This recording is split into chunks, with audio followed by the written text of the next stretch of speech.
Today on Fish Memoirs, we're going to talk about the only open war that ever took place between Mexico and the United States, a conflict that changed the course of North American history. Because from that moment on, the balance of power in the region shifted forever.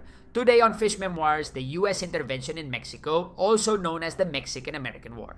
Let's go back to where all this began. When Mexico became independent from what was left of the Spanish Empire, it controlled vast territories that today belong to the United States. We're talking about places as important as California, Nevada, New Mexico, Utah, Colorado, Arizona, and parts of Wyoming, Kansas, and Oklahoma.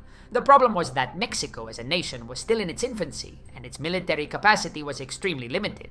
And to the north, Mexico had a very annoying neighbor, the United States of America. The US wasn't satisfied with its independence, it wanted to become a much more powerful country. And it was doing just that. While it was industrializing at a fast pace, it was also looking to expand its borders and claim more and more land. For example, the United States had bought Louisiana from Napoleon, which Napoleon had previously purchased from Fernando VII of Spain. Yes, those brilliant moves by Fernando VII, you already know him. And in 1819, Spain ceded Florida to the United States in exchange for keeping Texas. And that right there is where the trouble began. When Mexico became independent from Spain, it took control of all the territories that once belonged to the Viceroyalty of New Spain, including what would one day become the state of Texas. However, the Spanish crown had already made it easy for US settlers to migrate to Texas long before Mexico's independence, simply to keep good relations with the United States.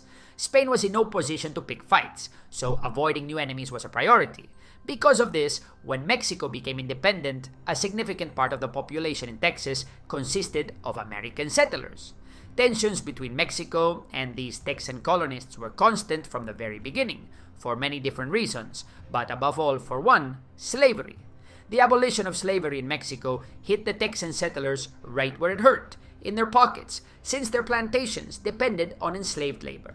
As tensions escalated, many of these settlers organized and declared Texas independent in 1836, taking advantage of the fact that Mexico had just gone through a coup d'etat. Mexico didn't like that one bit and decided to crush the Texan separatists. The so-called Texas War of Independence began with major Mexican victories. But then Mexico got overconfident and was caught off guard, suffering a crushing defeat at the Battle of San Jacinto. In that battle, the Mexican general and commander of the army, Antonio Lopez de Santa Anna, was captured by the forces of Samuel Houston. And yes, now you know where the name of the city of Houston comes from. After this defeat, the captured general was forced to sign a peace treaty recognizing Texas's independence, a treaty that the Mexican government never accepted as legitimate. Mexico didn't bury the hatchet. It tried to retake the territory through different incursions, but the United States, which had supported the Texan separatists from the start, went one step further and annexed Texas in 1845. But the United States didn't stop there. It soon made an offer for more Mexican territory, as the US government wanted to buy New Mexico and Alta California.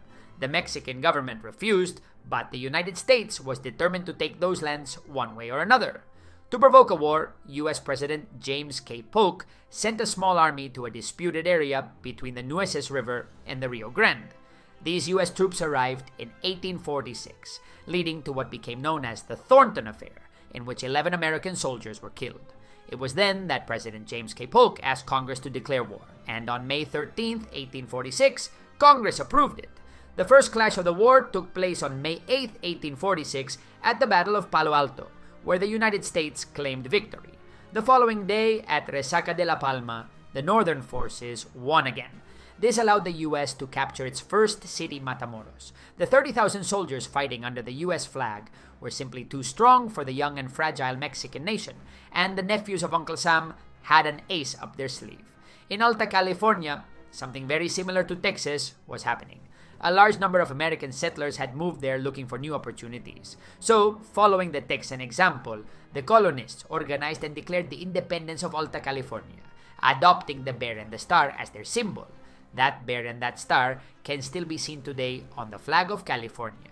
Although the Mexican army put up a brave and determined resistance, the United States kept winning battle after battle, capturing San Francisco, San Juan Bautista, San Diego, San Pedro, and Los Angeles on August 13th. In the end, just as it had done with Texas, the United States annexed all of Baja California. The Mexican army had no choice but to retreat and wage a guerrilla war, which would come to an end in 1847. Just a few days before the fall of Los Angeles, on August 2nd, the United States opened a new front in New Mexico. This move caught the Mexicans completely off guard, leaving them unable to put up any organized resistance. Las Vegas, San Miguel, and Santa Fe fell with barely a fight. On September 19th, 1846, one of the largest battles of the war took place, the Battle of Monterrey.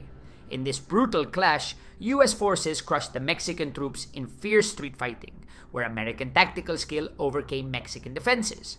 This was also the first time the St. Patrick's Battalion took part in combat, a unit made up mostly of Irish volunteers who had deserted from the U.S. Army. Still, despite being economically and militarily weaker than the United States, Mexico would not go down without a fight. In October 1846, the First Battle of Tabasco unfolded. 7 U.S. ships arrived in Tabasco confident they would take the city easily, but they underestimated the courage and determination of the Tabasqueños, who, with barely any professional soldiers and in clear inferiority, managed to repel the U.S. troops. It was one of the few Mexican victories in the entire war. Things were already looking grim for Mexico on the battlefield, but they were about to get even worse for the land of tacos and tequila. On top of the disastrous war with the United States, a series of uprisings broke out in the Yucatan Peninsula. And if that wasn't enough, a federalist revolt also erupted in Mexico City. Although the government eventually put down these uprisings, they severely weakened Mexico's ability to wage war. Imagine fighting a much stronger enemy while your own country keeps tripping you up from behind. Meanwhile, General Taylor's U.S. forces advancing from the north were proving to be an almost unstoppable foe, capable of winning even when outnumbered. In February 1847, at the Battle of Buena Vista, an army of 4,700 U.S. soldiers under General Taylor faced 15,000 men commanded by the veteran General Santa Anna, who had just returned from exile. But the outcome was the same as before.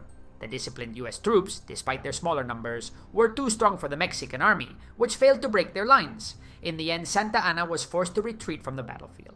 To overwhelm Mexico's already overstretched defenses, the United States opened a new front, capturing the port of Veracruz to use it as a base for a direct advance toward the heart of Mexico. Tabasco was attacked again in June 1847. With no supplies and almost no ammunition left, the city surrendered. By then, everything was ready for the United States to deliver the final blow to Mexico by taking Mexico City. To pave the way for the conquest of the capital and make it as smooth as possible, the United States launched a series of military operations that ended with American victories at Lomas de Padierna, at the heroic Mexican defense of Churubusco, and at Molino del Rey, which was followed by the storming of Chapultepec Castle. There, the cadets of the military academy fought to the bitter end. To this day, these young men are remembered as Los Niños Héroes, the boy heroes. After these battles, and despite the efforts of some civilians to resist the well-armed American troops, Mexico City was captured, and Santa Anna resigned from the presidency. The end of the war left Mexico in total and absolute bankruptcy, and for the Mexican people it was a moral blow without precedent. With the peace negotiations and the signing of the treaties of Cahuenga and Guadalupe Hidalgo, the United States took control of Texas, the disputed territory north of the Rio Grande, as well as Alta California and Santa Fe de Nuevo Mexico.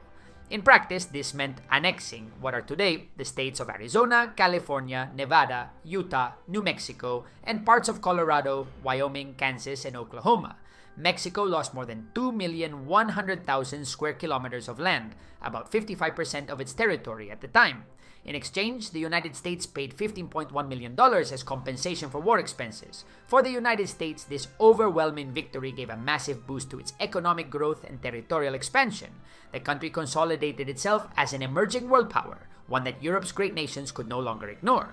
The war also served as valuable combat experience for many American officers who would later play key roles in the U.S. Civil War.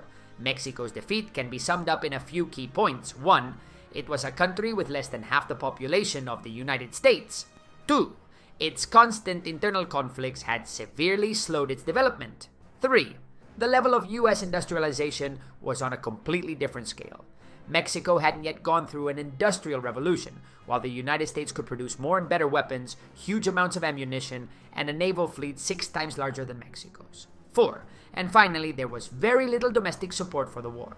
only 7 of the 19 states in the Mexican Federation contributed men, weapons, and money to the national defense. And that's it. Do you think Mexico could have stood a chance against the United States with better organization? Should Mexico reclaim these territories from Uncle Sam? That's all for today's video. You know the drill. If you enjoyed the story, give it a like, hit subscribe, and dive in for the next one.